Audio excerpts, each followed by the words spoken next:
Türkiye'den gelen delegasiya tanıştı Komrat Devlet Üniversitesi'nin işlerinden, öğrenmek programmalarının hem Gagavuzya'nın kulturasının hem adetlerinden. Komrat Devlet Üniversitesi'nin rektörü Sergey Zakhariy çizgiledi. Ani böyle buluşmaklar açarlar yeni kolaylıkları ki barabar proyektleri düzme hem öğrenmek uğrunda alışverişleri yapma.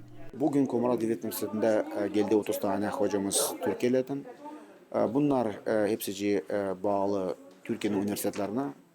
İnanıyorum hani bu bağlantıları devam edeceğiz ileride orada.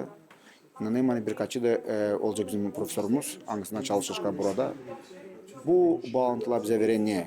Kuvvet ve niyet ileride orada bu işlere devam etme.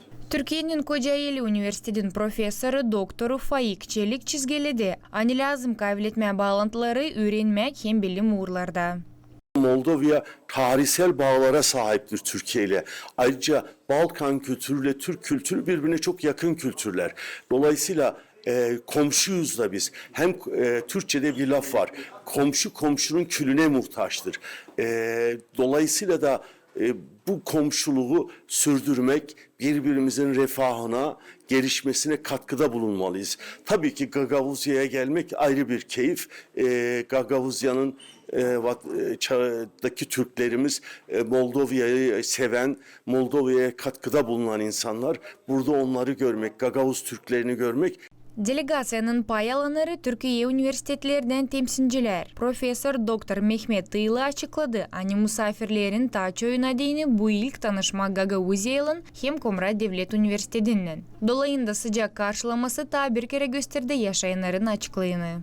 Bugün burada bulunma sebebimiz kurucu başkanı olduğum Marmara Üniversitesi Mezunları ve Akademisyenleri Derneği'ni temsilen 32 üyemizle Gagavuzya'dayız. Burada olmaktan, Komrat Devlet Üniversitesi'nde bulunmaktan dolayı son derece onur duyuyoruz. Sizi tanıdığımız için ve bu sıcak, misafirperver ortamda bulunmaktan gerçekten çok büyük mutluluk duyuyoruz. Vizitin süresinde delegasiya azaları Gagavuzya ile tanışırlar. Onların olacak kolaylıklı kültürü hem üretmek kurumlarında bulunma. Misafirler açıkladılar kendi umudunu ani bu bağlantılar ilerleyecekler değil sadece ofisal buluşmaklar uğrunda ama iki taraflı üretmek programmalarının ilerletmesinde hem studentlik programmalarının gerçekleşmesinde.